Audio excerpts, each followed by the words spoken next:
Hello everyone, welcome to my channel and today we are going to continue with chapter revision, ratio, proportion and unitary methods. Question 6, that is main question E, word problems we had completed, and today we are going to start with 7th question. So let us start the 7th question.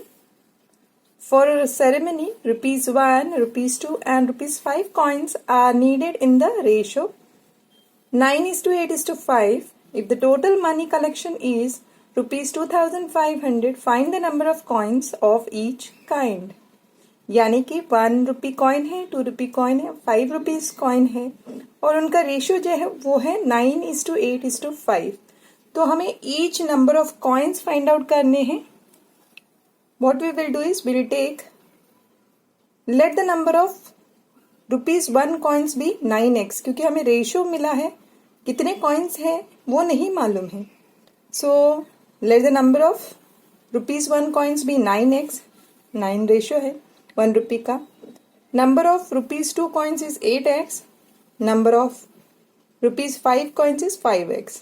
तो ये हो गए number of coins. तो इनका value कैसे होगा, money value, क्योंकि total जो अमाउंट है वो 2,500 है रुपीज पूरे कॉइन्स के. तो money value of ₹1 is equal to 1 into 9x. ₹1 coin है इसीलिए 1 into 9x is equal to ₹9x. Money value of ₹2 is what, 2 into 8x, that is 16x, ₹16x. Money value of ₹5 coins is nothing but 5 into 5x, that is ₹25x. ये हो गया total amount of value of the coins.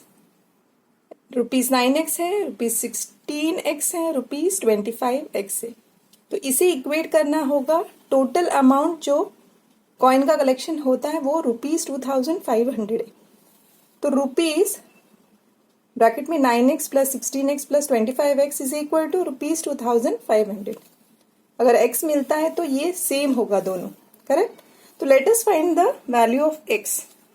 9x plus 16x plus 25x क्या होगा, yes उसे calculate करते. 9 plus 16 is 25, 25 plus 25 is 50. So 50x is equal to 2,500. x is equal to 2,500 upon 50. यहाँ पे 50 है LHS में, तो उसे डिनोमिनेटर RHS में लेकर आते हैं.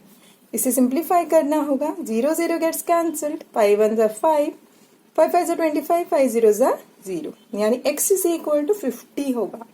ओके, तो वैल्यू ऑफ x हमें मिल गया. अभी नंबर ऑफ कॉइन्स देखते हैं क्या है. तो ₹1 के कॉइन्स कितने थे, 9x. So number of ₹1 coin, ₹1 coins क्या है, 9 इंटू x क्या है, 50 है. 9 इंटू 50 होगा, 9 5 जा 45, 9 0 जा 0, यानी 450. तो ₹1 के कॉइन जो है वो 450 होंगे. नंबर ऑफ ₹2 कॉइन्स क्या है, 8x है. तो 8 इंटू 50 होगा, 8 5 जा 40, 8 0 जा 0, 400. यानी ₹2 के कॉइन कितने होंगे, 400. नंबर ऑफ ₹5 कॉइन्स कितने होंगे, 5x, यानी 5 इंटू 50, 5 5 जा 25, 5 0 जा 0, 250. यानी ₹5 के कॉइन कितने होंगे, 250. देयरफॉर हमें क्या फाइंड आउट करना था, number of coins of each kind. Thus the number of coins are 450, 400 and 250. यही फाइंड आउट करना था, करेक्ट. तो इसके साथ ही हमारा क्वेश्चन 7 जो है वो कंप्लीट होता है. Next question is 8th question. The profit of a company increases every month in the ratio 4:5. If the profit earned in March is 2,50,000, find the profit earned in April. Okay, तो ratio दिया है increase, profit increase हुआ है by what ratio, 4:5. तो मार्च में जो है वो 2,50,000 हुआ है. अप्रैल का हमें फाइंड आउट करना है.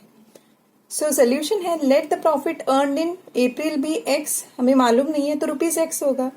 तो इंक्रीज इन रेशियो क्या है, 4:5, which is equal to old value that is March का अपॉन अप्रैल का.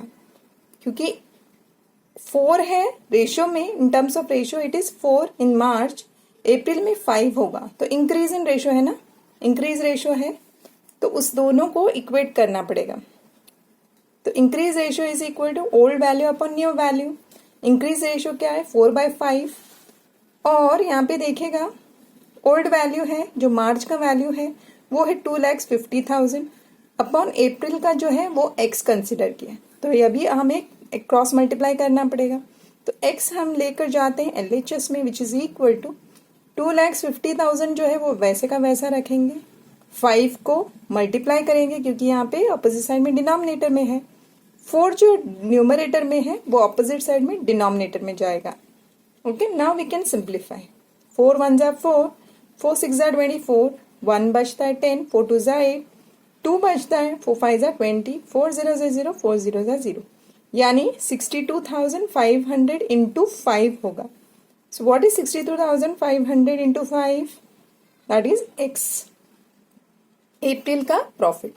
5 0 जा 0, 5 0 जा 0, 5 5 जा 25, 5 2 जा 10 प्लस 2 12, 5 6 जा 30 प्लस 1 31, यानी यहाँ पे क्या होगा, वैल्यू है 3,12,500। जो अप्रैल का प्रॉफिट जो है वो क्या होगा 3,12,500। Therefore, the profit earned in April is 3,12,500. Okay. This completes question 8. Last question of the exercise. Question 9. The price of a phone decreases every year in the ratio 9:8. If the price in 2019 is rupees 12,000, find its price in 2018. So here it is decrease in every year. So price of the phone decreases, यानी कि अगर पहले 9 था तो उसके बाद ratio कम हो गया 8 से। प्राइस इन 2019 दिया है वो 12,000 है, यानी कि 2018 में ज्यादा होना चाहिए, है कि नहीं। सोल्यूशन है let the price of phone in 2018 be x, क्योंकि हमें मालूम नहीं है, correct. Let it be ₹x। Decrease ratio is equal to value in 2018 upon value in 2019। तो डिक्रीज रेशियो क्या है 9/8 है, विच इज इक्वल टू 2018 का क्या प्राइस था x है, क्योंकि हमें मालूम नहीं, but in 2019 they have given it as 12,000, so x by 12,000 होगा। Now let us find the value of x और इसे क्रॉस मल्टीप्लाई करते हैं। तो x वैसे का वैसे रखते हैं, 12,000 को ऑपोजिट साइड में न्यूमरेटर में लेकर जाएंगे। तो x is equal to 9/8 as it is into 12,000। तो इसे सिंप्लीफाई करेंगे। ओके, तो यहाँ पे देखिएगा 8 1 जा 8, 8 1 जा 8, 4 बचता है 40 होगा, 8 5 जा 40, 8 0 जा 0, 8 0 जा 0। तो 9 इंटू 1500 है, x is equal to 9 into 1500। So let us find the value of price, find the price of phone in 2018, that is the value of x। तो 9 इंटू 15, 15 9 जा क्या है 135 विथ 2 zeros, यानी कि 13,500 आ जाता है 9 into 1500। So x is equal to rupees 13,500. Therefore, the price of phone in 2018 is rupees 13,500. So 13,500 था 2018 में, 2019 में क्या हो गया 12,000 हो गया, डिक्रीज हुआ, करेक्ट, डिक्रीज हुआ ना, 12,000 हुआ, पहले 13,500 था। तो रेशियो भी वही बताता है 9:8। तो इसके साथ ही हमारा क्वेश्चन 9 कंप्लीट होता है। Chapter revision, ratio, proportion and unitary methods भी यहीं पे कंप्लीट होता है। Thank you so much.